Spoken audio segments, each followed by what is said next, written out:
Welcome to the month of May, and welcome back to Maximum News, ladies and gentlemen. It's very good to have you again. My name is Max Derrat, and I'm joined as always by the ever-sick Sybsidian of the Triple S League. We're just going to blast through this real quick, ladies and gentlemen, because unfortunately Syb isn't feeling very well, but we've got a lot of stuff to get through, so let's not waste any more time.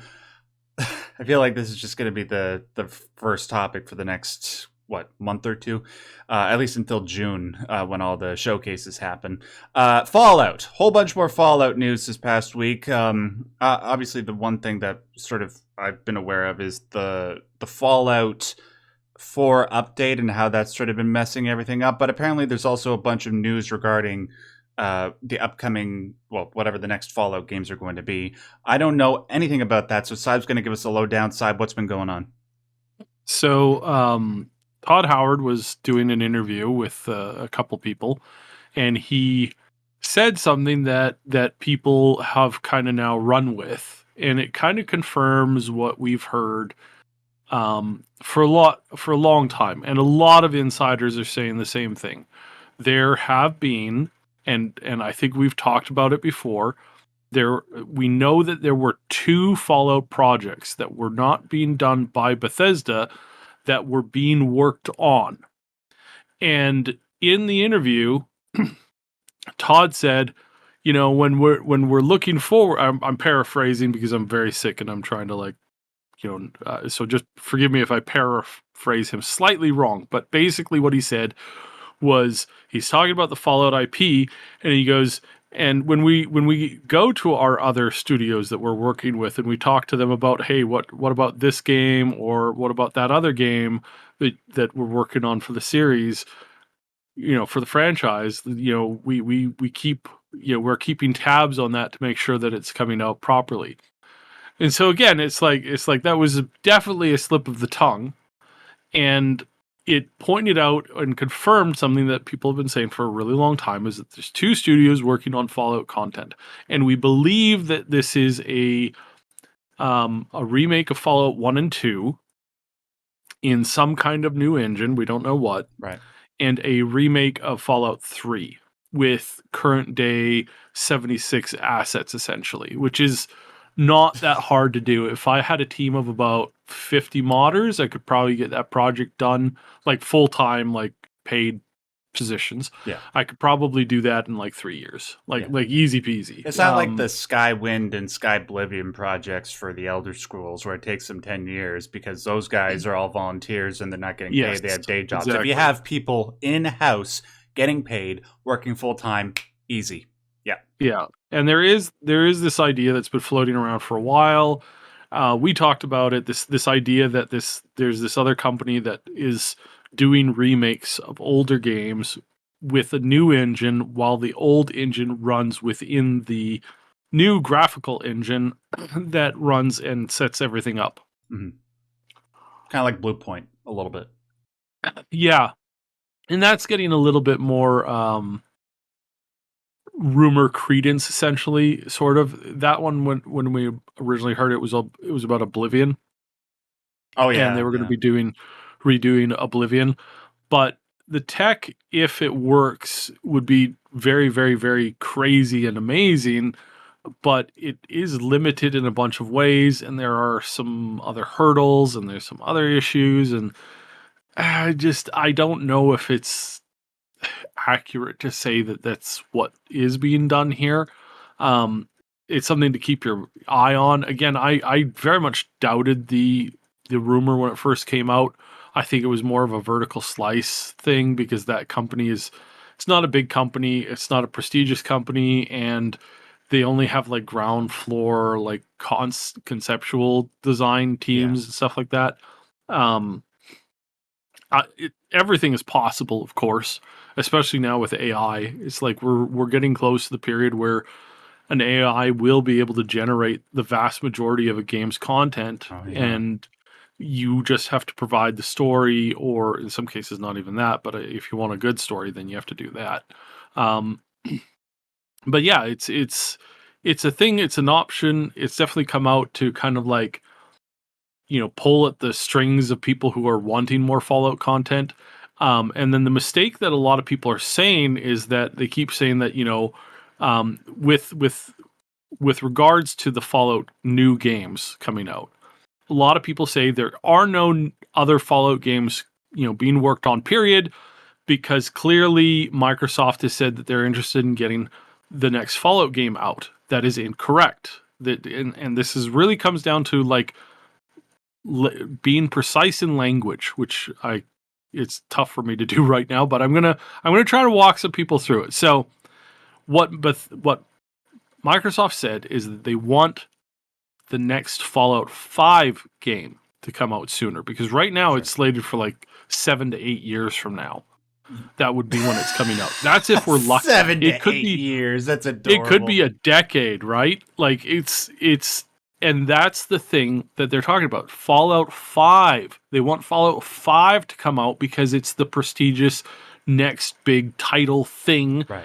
That, do you want New Vegas 2 or do you want Fallout 5, right? From the CEO heads of studios and stuff like that, they think in those big numbers. They're like, Fallout 5, oh, that's going to be so much more impressive. They're not really thinking about other games that might be, especially a remake. Remake might not be anything that they're concerned about at all whatsoever. Like a remake for what? Like any of the old 1 and 2, games? like they just in general, it's not as big in their mind when they're talking about, when we get these kinds of leaks about like what the CEOs are thinking about or talking about. Remakes are very rarely something that they're touting around as a major project, right? Like it's Really? Like Bethesda specifically? Because I would think no. I'm talking about Microsoft. Oh, Like well, like Microsoft and their core stuff and their core like people who, this is where this rumor came from. This rumor didn't come from Bethesda, about the Fallout 5 thing. And so that's what people are kind of, they jumped on and they said, oh, there are no other Fallout games in progress. And then we got this from Todd Howard that said, actually, there's 2, because we talked to this studio and that studio about this project and that project. So right now we have a this and that project. And I think that it wouldn't be, I think one of the things that might make this a little bit more interesting is that they might not be just redoing Fallout 3. yeah. A really smart move would for them to be to redo the assets, redo the gameplay for Fallout 3 and New Vegas at the same time. Oh God, yeah. Especially, Because well, maybe I shouldn't say, but sorry, go ahead. it's the same engine. It's the same like Obsidian did very little alterations on. They did do some alterations, and they did come up with some really cool mechanical problem solving. Did you know the tram in New Vegas is actually just an NPC with a helmet on his head that looks like a train? What? Yeah, when you get into the tram in New Vegas and you go all over from one side to the other, you're not in a vehicle that's been designed for the game. You're entering a dude's helmet. And the the thing moving the tram is actually this guy running on this like set course that he doesn't deviate from, Oh, that's back funny. and forth. I didn't know It's that. so hilarious. If you use like clipping mode, you can actually see him standing there, and he's just wearing this enormous helmet that's the size of a train. And that's how they move people around in the game. And so stuff like that, it would be a really smart idea to do it both. I don't know if this is what they're doing. I don't even know for sure whether they're redoing Fallout 3. It could be that that's a rumor and that's an incorrect rumor. Mhm. And turns out that we might not actually see what's actually going on until probably later on. But with that leak thing, or not leak, but the phone number that was left on the advertisements when the Fallout show came out, Mhm. we have good reason to believe that we're going to be hearing something about a Fallout game this late fall. So that's what I'm most excited for, and I think that this is what is going on here. And the Fallout 5 thing, them wanting to get it out sooner, there could be some talk about them, and it could be moved to a different studio to allow Bethesda to do it. What would be smart is if you moved a new if you move Fallout 5 over to a new studio that pumped out a Fallout 5 like fairly-ish quickly, and that came out in like 3 to 4 years from now. And then if you had them, Bethesda, by that time, they're another year or so, they've come out with the Elder Scrolls game, and then they move into making Fallout 6, and then Fallout 6 would come out about 4 to 5 years after Fallout 5. That would actually make a lot of really good sense for them to say, okay, pause what you're doing on Fallout 5 in the sense of like, we're not actually going to do Fallout. You're not going to do Fallout 5. We're going to get another studio to do Fallout 5. You're going to do Fallout 6 immediately following your Elder Scrolls game, because that's what we want more than anything. We want every 5 years, we want a brand new major Fallout game entry into the franchise. At this point, you'd be stupid if you didn't do that, because it is such a beast. And it's always had this potential, but it's now finally getting this potential. So yeah, I'm kind of thinking about that, and I think that's the direction that they're going to want to go in. So that doesn't change anything for Bethesda, aside from just the number of the game that they're working on. Right. Is it 5 or is it 6? Yeah. Well, yeah, it's not. It makes sense because there's just too much money to be made. Like we've been talking for like the past year or two, Saib, about how Fallout is going to become the flagship franchise for Microsoft, replacing I really think so. And it's like with the success of the show, it's just things are primed for that to happen. And so something needs to come out relatively soon in order to make that happen. And I think the most likely scenario is like a Fallout 3 or Fallout New Vegas remake, because that would be relatively easier to do. It'd be something to get out. And then within like 2 or 3 years after that, we could have another studio working on some sort of Fallout game that isn't Bethesda, and also giving Bethesda the time to just focus on Elder Scrolls 6 and get that out as soon as possible. Because for God's sake, if I have to wait 20 years to play Elder Scrolls 6, I'm going to lose my I don't think you have to wait that long. Todd also said something interesting. Just one final little thing here about what he said. He also said that he wants to keep the Fallout in the U.S. That he's not interested in doing Fallout in other countries because it wouldn't be the same game. And I sort of do agree with this. And his reason was that Fallout is a story about American capitalism, but also like American like stupidity. Essentially, he didn't say that word. He said another word that I can't remember right now. But it's essentially like stupidity or hubris, that kind of thing, where it's like this: they think that they're immortal, and they think that they can't be harmed in that way. And so it's sort of an interesting concept, because really, when you do look at it, like, who's the main villain behind most of the Fallout games? It's always the government. Yep.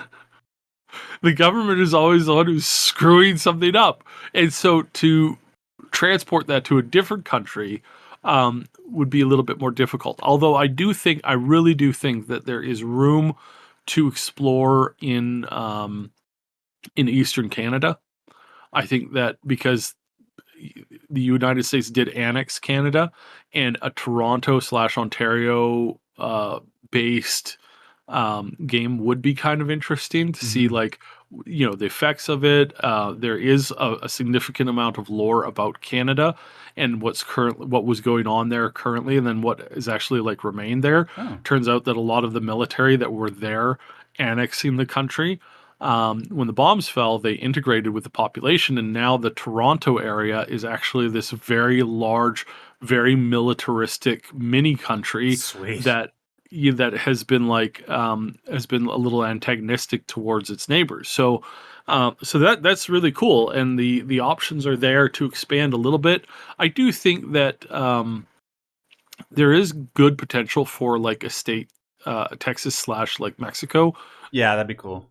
The overall is like the options are there, the coolness is there, and the only thing that's stopping them is actually having, embracing the idea of working on multiple Fallout games at the same time. And I don't want the same Fallout games come out all the time. I really think that another cool game to have would be a vault builder. So sort of like the mobile game that they have, but a little bit But like built more for the detailed. PC, Yeah. a little bit more detailed. It's basically like SimCity but underground. Um, I think that would be really cool. I think there's definitely an option there. There's definitely an option for a post-apocalyptic SimCity Yeah. thing, Yeah, right? absolutely. Like that's another great It'd probably example be of a what little you bit could do. easier to make than Hmm. a traditional Fallout game and in a shorter time frame.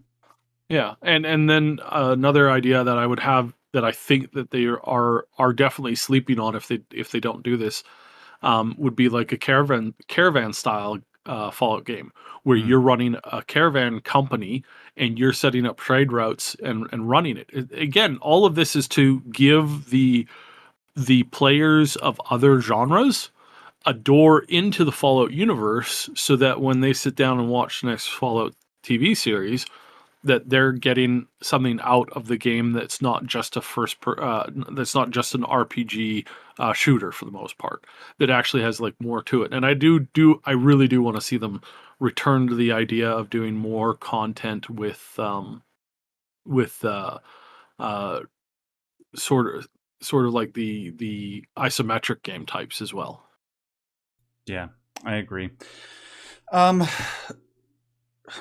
yeah, but as far as things go right now, I think the more likely of the plans is that they would go with the remakes first, and then, like you said, probably outsource development on the next true Fallout game Mhm. to another studio. If something like that is being worked on, it's probably just going to be a complete surprise, completely drop out of nowhere, and be handled by some small division within Bethesda or some other company. But Yeah. yeah. Anyways, before we move on, what's been going on with the Fallout 4 update? So the Fallout 4 update has been it has disrupted some modding, and I really do need to say some modding. Hmm. Can you mod Fallout 4? Right now, currently, with all of the mods that are up on the Nexus and other places, um, the answer is yes, resoundingly. The vast majority of mods are 100% good to go as of right now, including my own mod, which I worked on with Thuggy Smurf, who is a mod creator over on the Nexus. He created multiple storyline mods. There's about 6 of them in total.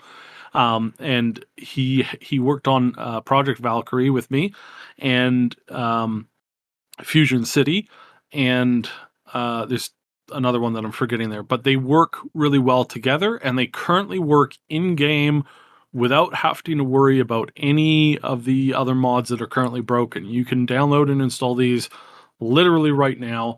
Project Valkyrie is a great mod, and I've been playing through it recently as I've been playing through Fallout 4, trying to like see where the modding situation lies. And I've been absolutely loving it because I wrote a lot of the dialogue for a bunch of the characters. I wrote all the dialogue for the one character, Mhm. the one main character, Valkyrie. And it's so funny playing through the game because through the mod, because I keep laughing hysterically at my own jokes that I have now forgotten that I wrote them. Yeah. And it just takes me back, and I laugh hysterically when I'm playing through it because I'm like, haha, yes, I did write that line, and that is a very funny line. So if you want to check out modding, definitely check out Project Valkyrie and all of the other mods that are all of the mods that he's made that are storyline mods. They all fit together like puzzle pieces. Yeah. You could play one of them, you play all of them, and that just opens up the end game. It's all voiced. Almost every single character has either a unique voice or had a small number of them had like edited voice, including the main protagonists, where we went in and edited their voice lines to like fit the scenario. So I had to write a little bit of the lines catering to the responses that the official voice actors for the main characters had. So Mhm. yeah, super interesting, super fun. Check it out if you're interested. And yeah, you could definitely mod Fallout 4. Script extender and a handful of other mods are broken, Yeah. and they will take some time to get up and running again. Yeah, you're gonna need that script. That's the thing for a lot of them, especially if you want to have a lot of mods. You're gonna need the script extender, as I've learned from my days modding Skyrim, but they're usually relatively quick as far as providing updates. It's just this is such a substantial update that's probably going to take a little while longer, but it'll get there, especially because so many people are playing Fallout right now and they want to get back to it. I want to get back to it, but I just don't have the time. I've been wanting to do a video on Fallout New Vegas, sort of contrasting the ideologies of the NCR with Mr. House and seeing which is sort of the better alternative, like who's better to side with. But it's just so much. It's a lot. Yeah. There's so much story there. There's so much potential there. So much. There's so much. Yeah. Like and you see more than like there's obviously there's Caesar's Legion, and then there's the cons, and then there's a couple other ones, and you can really like each story has this kind of like ideology that you'd follow that you'd really dig into, and you can go, how does this help in the long run? Right. And you can argue all of the different points for quite a while. It's very interesting. Well, except for Caesar's Legion, hopefully. But yes, but you're right. Like there is a reason why people are still like it was released in 2010, right? Yeah, there's still there's a reason why people are still debating who was the right faction to side with 14 years later. It's because there's just so much there. I don't know, maybe sometime I'm almost done Persona 3, and that's been taking up a lot of my time, and I am going to do a video on it. But yeah, maybe when that's done I can do some Fallout New Vegas, because I want to be with the in crowd for once and playing Fallout. Anyways, guys, that's all the Fallout news. Have you guys been playing Fallout? What do you think is going to be coming up next for the Fallout franchise aside from Fallout Season 2 on Amazon? Let us know in the comment section below. All right. Now, speaking of Bethesda, there's this little game that some of you might remember that came out back in September. Just a little indie title called Starfield. I wish I could go back and play it. I like the 10 or 15 hours that I played of it. I enjoyed it. I wanted to have Skyrim in space, and that's essentially what I got. Other people were understandably expecting more, and they were disappointed, but I'm just speaking for myself. One thing, though, that has sort of been keeping me from wanting to go back to it well, no, not one thing. There's a couple of things. Like the one big mistake that they made releasing that game is that it probably had the worst map system in any game that I've ever seen, aside from maybe Neo. But they have released a patch, a pretty substantial patch. I think it was today. I announced, I put it in the Discord server. Yeah, that Bethesda announced this.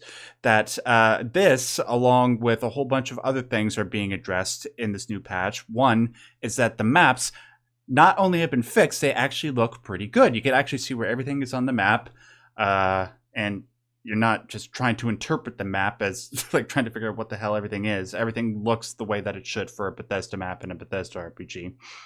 There's 60 frames per second option for Xboxes now, which I'm sure is going to make a lot of people happy. You can switch between quality mode and performance mode.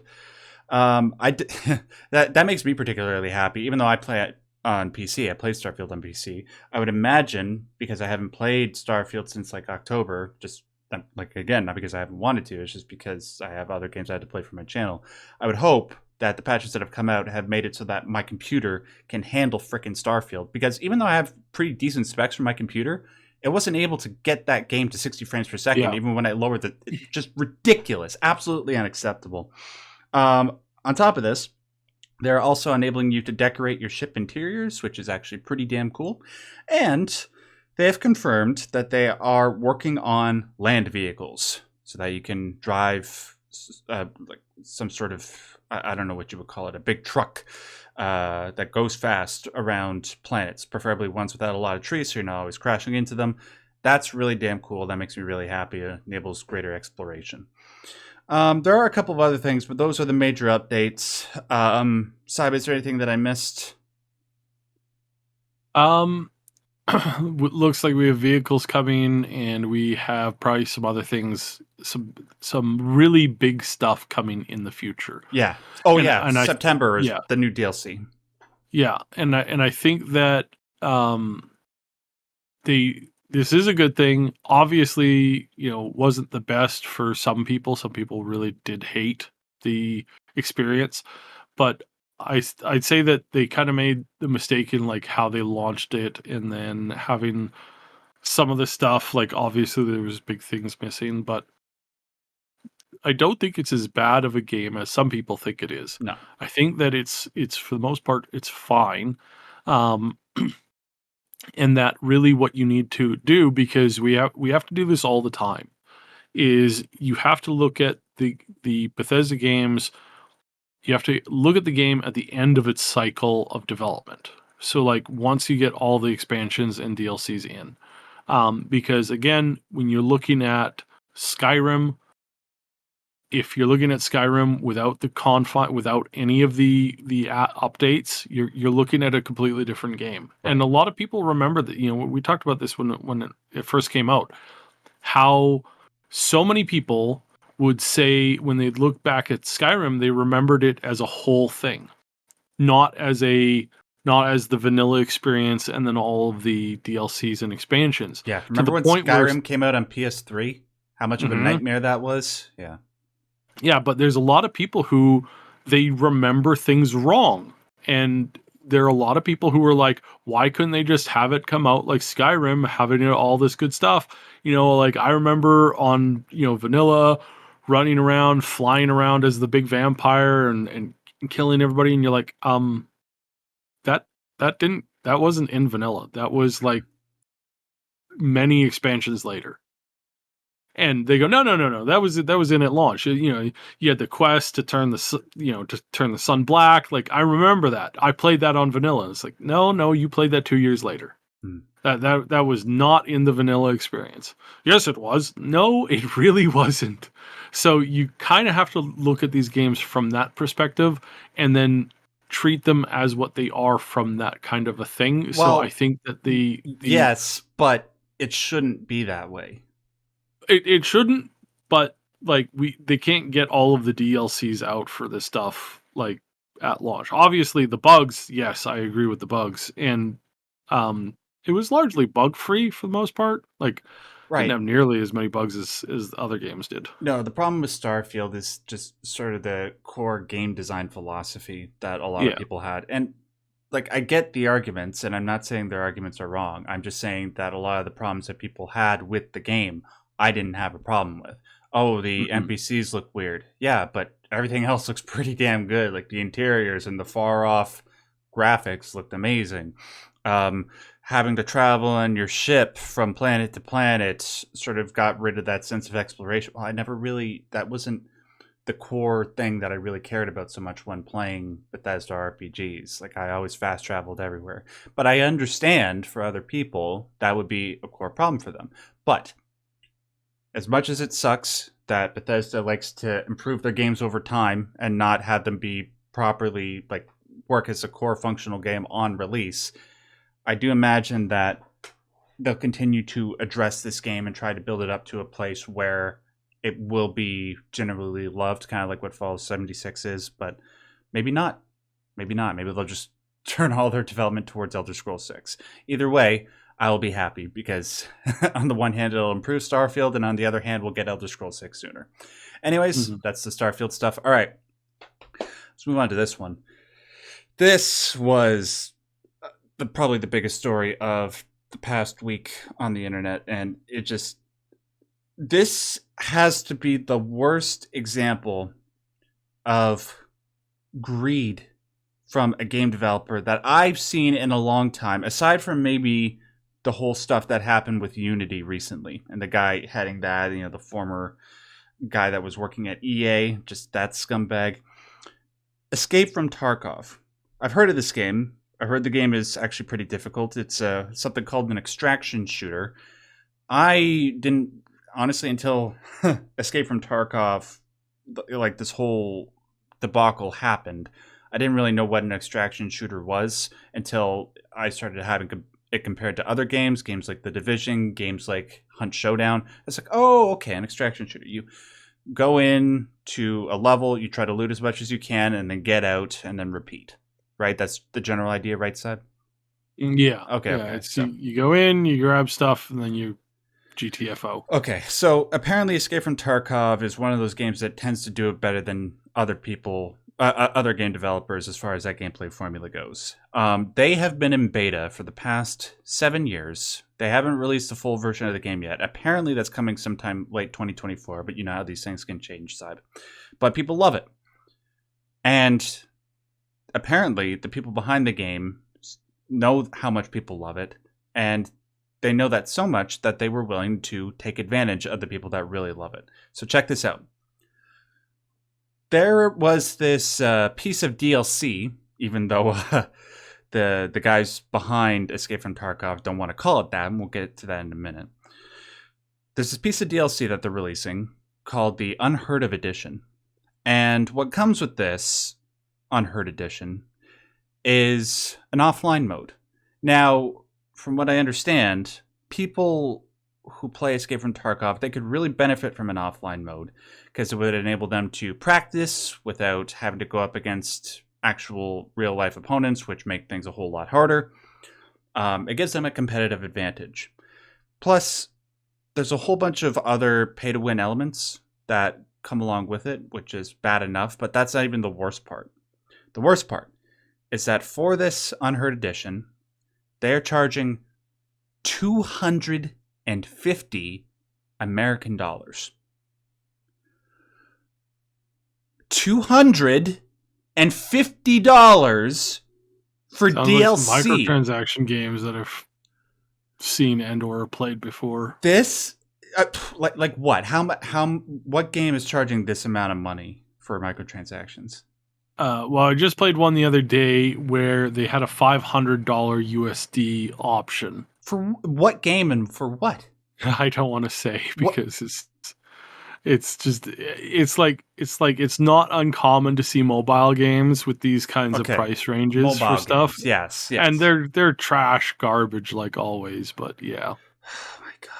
But I'm talking about mainly games that you play on the PC or console. Mm-hmm. Are you? What are they thinking? Where do I even start with this? Mm-hmm. Are you out of your not okay? Pay to win elements are bad enough, but to pay $250 for something that should be free. And here's the kicker, right? Apparently, people were promised that for any extra downloadable content for the game that came out after they bought this one edition called the Edge of Darkness DLC, they were promised that any DLC that was released after that would be free. And that's because this Edge of Darkness DLC was $150. Again, that's still ridiculous. Remember, Sab, when we were complaining about how much the Star Wars Outlaws editions cost? Yep. They cost less than the Edge of Darkness DLC. Well, apparently the people that paid for that are going to have to pay $250 for the Unheard edition if they want to, even though they were promised that they wouldn't have to. And you want to know why, Saib?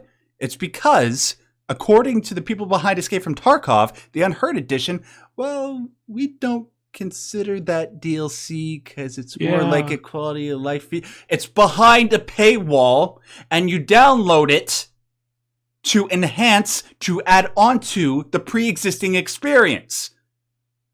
That's downloadable content. That is the definition of downloadable content. Don't give me your... Okay. What else do I have here? Now, the fact is that they went in and they changed what it said. Oh yeah. I was about to get to that. Do you want to tell them about that? Yeah. So it was in the agreement for the previous thing. It said, hey, it covers all this, that, and the other thing, and they went in, they changed a keyword so that they could do this. And yeah, that's by the way, there's a legal term for that. It's called fraud. Yeah. If I create a thing, some kind of I'm selling you some kind of product, and I say that this product will allow for this, that, and the other thing, or it does this, that, and the other thing. And then at some point after the sale, I go in and I change some of the words, and I don't tell you. I don't put out a public notice and then offer like a refund policy because the The agreement has now changed, stuff like that. That is a crime in most countries. So yeah, that was definitely not the smartest thing that they could have done. Nope. Yeah, so what else do we got here? They know. Okay, so anybody with half a functioning brain would know that they messed up here. And I'm going to give credit to the developers here. I do believe they have more than half of a functioning brain. So they would have to be lying if they thought that this wasn't going to piss people off. However, because they don't want to be sued for stuff like fraud or anything else, the lead developer behind the game, what the hell is his name? Nikita. I can't remember what his last name is. Oh, Nikita Buyanov. He had to address the whole situation and apologize. And this is just, I'm not going to be able to read this without laughing. This is a post that he made on Reddit to respond to the whole backlash and to try and walk things back, okay? Here's a direct quote, so I get ready for this. Greetings. Let me continue my feedback on the current situation. First of all, I would like to say that I am very sorry that fans in the game community in general are experiencing these feelings. That is one of the biggest. I'm sorry that you're angry about something that we lied to you about. Right. That we're charging you this amount of money, but that's not even the funny part. This is the funny part. Okay, quote. Unfortunately, I somehow did not foresee the...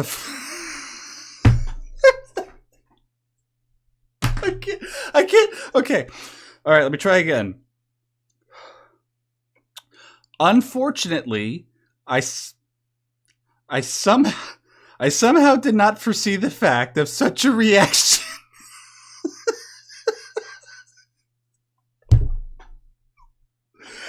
And now I have drawn conclusions for my future decisions. Okay, I'm sorry. I'll get to his conclusion in a second. But you did see. It's just so blatantly obvious that you're a liar. A capital L, small I, small a, small r, period. You do not foresee how charging people $250 for DLC, even though you don't want to call it DLC, would make people angry. And then lying to them, the people that bought your previous edition, which is still overpriced, saying that, oh no, you're going to have to pay an extra $250 to get all these extra... Oh my God. Oh, Cy, before I move on to that, any reaction to that? I'm sorry, it's just...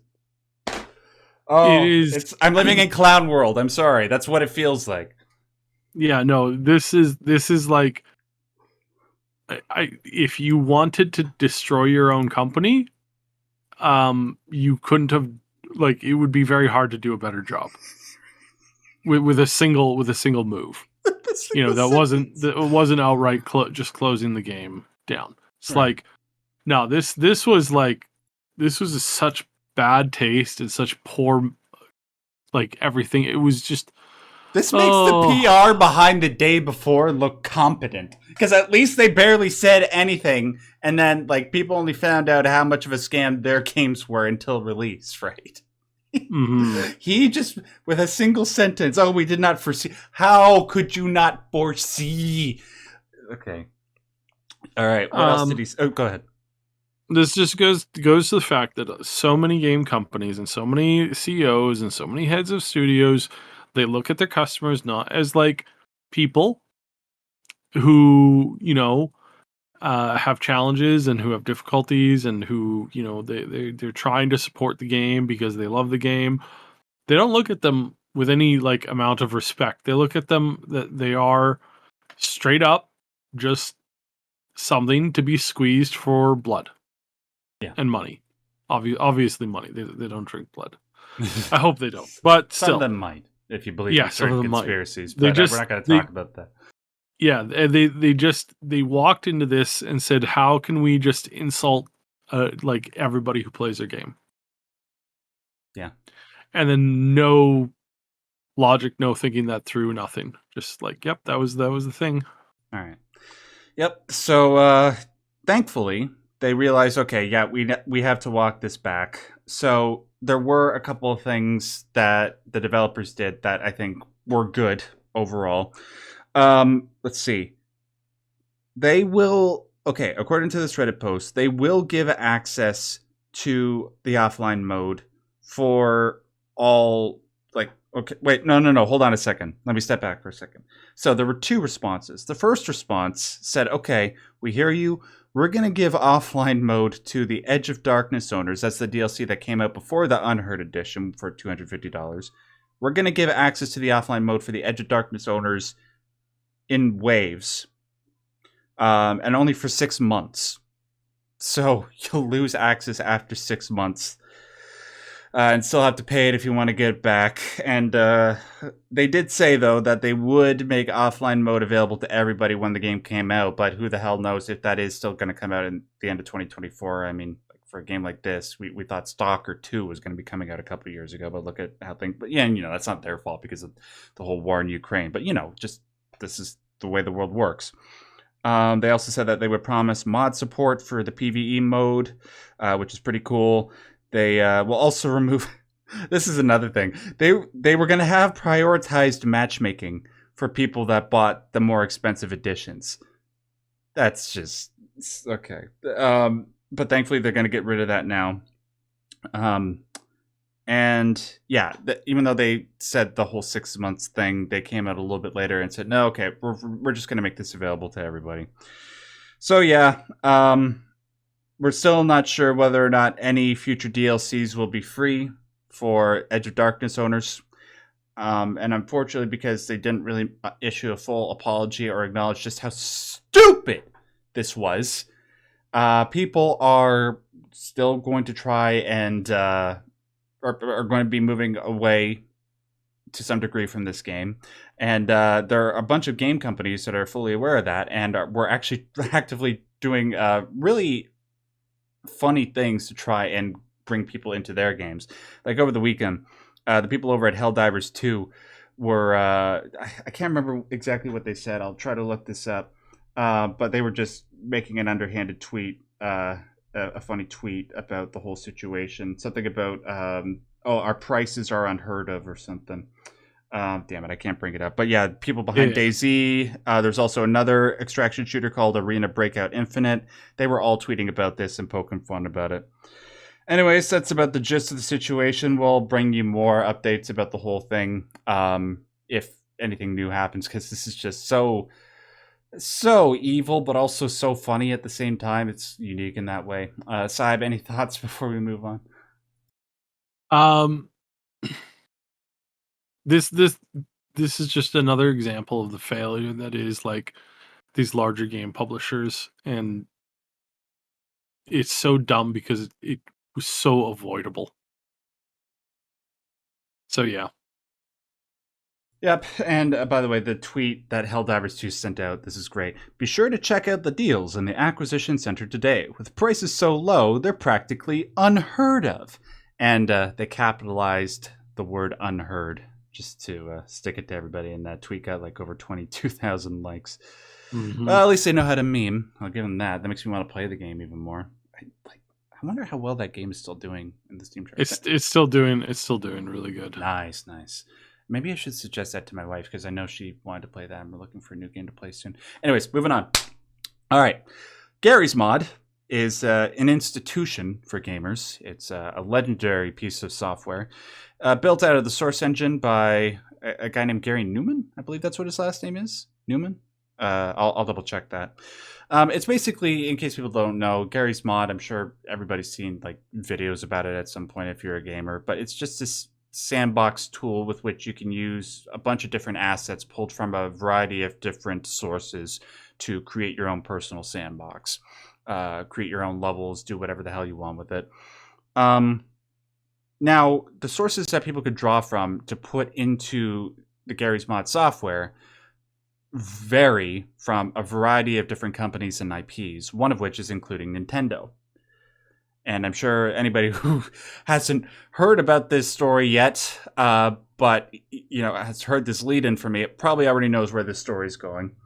Yeah, Nintendo, even though like Garry's Mod has been out for almost 20 years, they suddenly decided, hey, you know what? We're just going to issue a cease and desist to all the people behind Gary's Mod to remove all of our content that is in any way associated with our IPs from their mod. So, yeah, good luck to anybody who maybe made a Mario themed map with Gary's Mod where you can import Mario and then have him jump on top of Goombas and stuff like that. Yeah, good luck to all those people that spent all those years and hours, not years maybe, but hours working on their own custom maps. Just because, I don't know, apparently Gary's Mod was a huge threat to the specialness and lucrative potential of their IP, even though they're like the most popular IP on the planet in terms of gaming. Yeah, kind of ridiculous. And this is just sort of, you know, common for Nintendo. Like recently we talked about how they took down Yuzu and Citra, the emulators for the Nintendo Switch and the 3DS. And then before that, they removed Dolphin from Steam.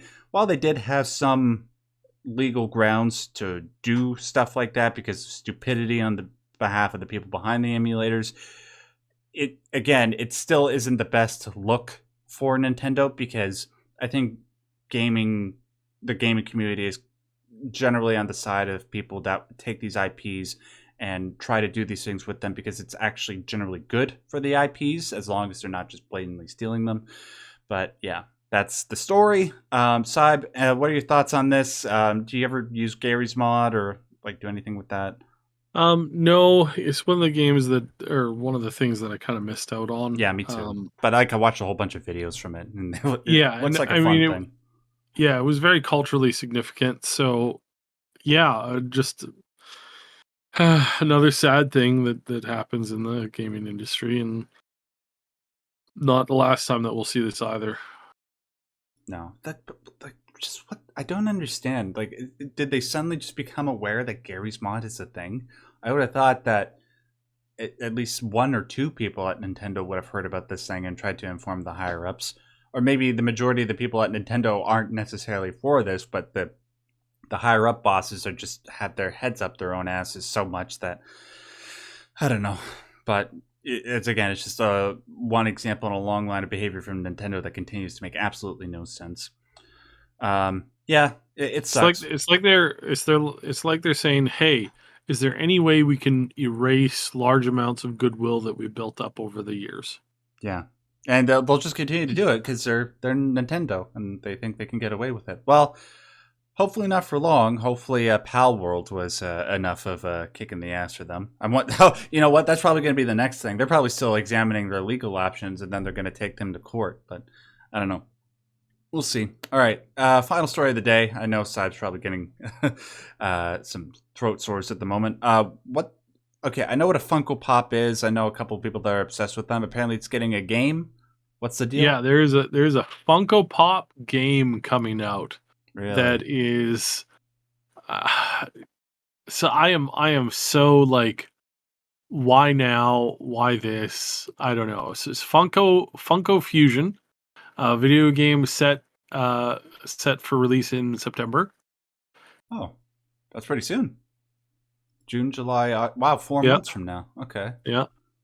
And it mashes up, just from the first trailer, it mashes up stuff from Jurassic World, Back to the Future, Umbrella Academy, and a bunch of other ones, Okay. including uh, Drake from the Uncharted series and a bunch of other ones. All right. So, like, you've got Jaws in it, you've got Shogun of the Dead, you've got some Chucky stuff, you've got the Thing references, Battlestar Galactica, Hey. Okay. Masters of the Universe. So Funko is just one of these like things that has combined, like, just, you can get a Funko Pop for almost any game or IP or movie out there. Yeah.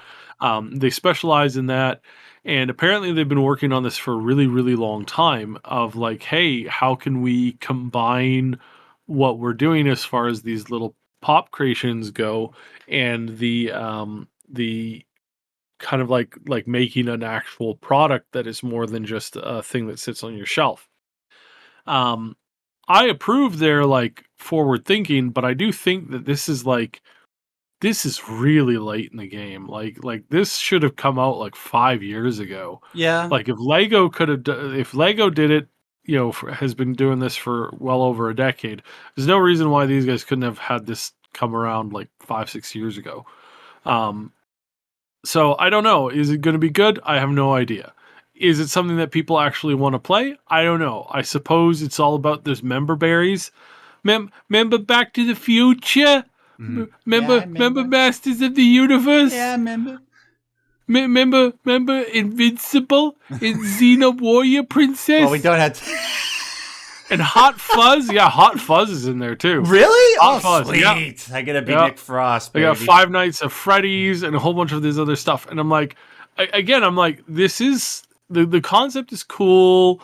I do wonder how much it's going to be like, and how much content's going to be actually there. Is it going to have an actual coherent story on top of just like, the member berries experience? Yeah. I really do wonder if that's going to come. I hope that they're going to do this right, because it's a company that's got a lot of employees that need jobs, and I think there's been enough cuts in the gaming industry, with the exception of those microtransaction manipulation people. The people who are paid to figure out how to manipulate you, the consumer, into losing as much of your money as possible. Yeah. I think that all of those people could be fired tomorrow, and the world would be better for it. But yeah, just overall, it's an interesting idea, and I'm curious as to what other people think.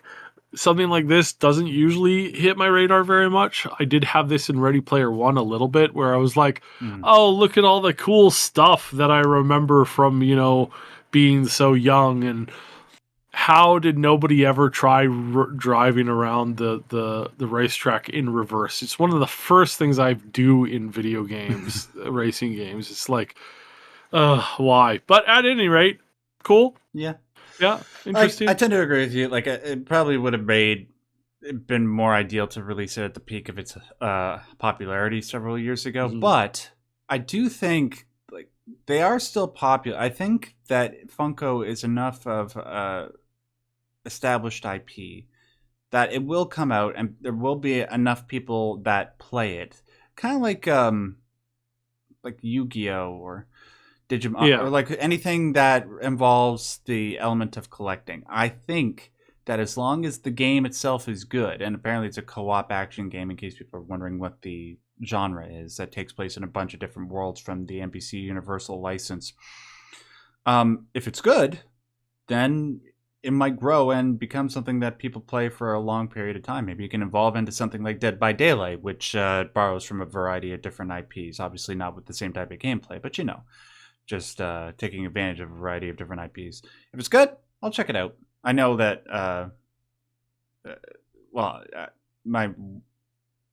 there's a member of my family that is going to want to play this with me, so hopefully it's good. Yeah. All right.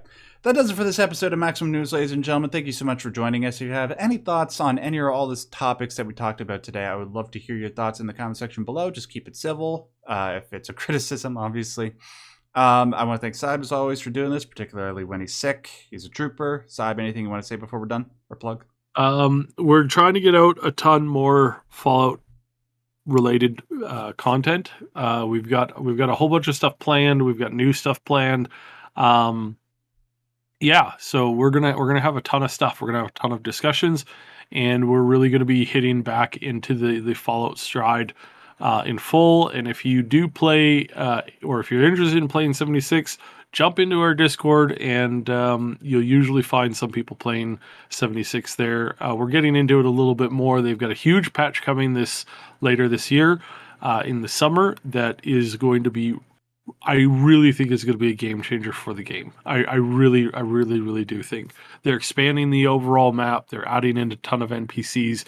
This is the first time we're going to see what these new studios, because there's 2 studios that are working on 76 now, and what their vision of the game is when they are actually given the tools and everything ready to go right now. So yeah, that is very interesting, very exciting, and I think hopefully it's going to be solid. And that is very exciting. It's also very depressing because I'll probably never end up playing it because there'll just be so much content that I'll never be able to sift through it. But I'm happy for those that really do enjoy it. And you guys could just find me on all the regular forms of social media, just at Max Derrat. I'll put a link to my stuff in the description box below. Make sure you go check out my latest video, which is on a video game that I love to pieces called Nier Automata. I believe it's the most profound video game ever made, and I lay out my argument for that in that particular video. The actual title of the video is Why Nier Automata is the most profound game ever made. All right, that's it. Syb, go rest yourself. Until next week, guys, when we do this again, I want to remind you, as always and as per usual, stay yellow. Goodbye.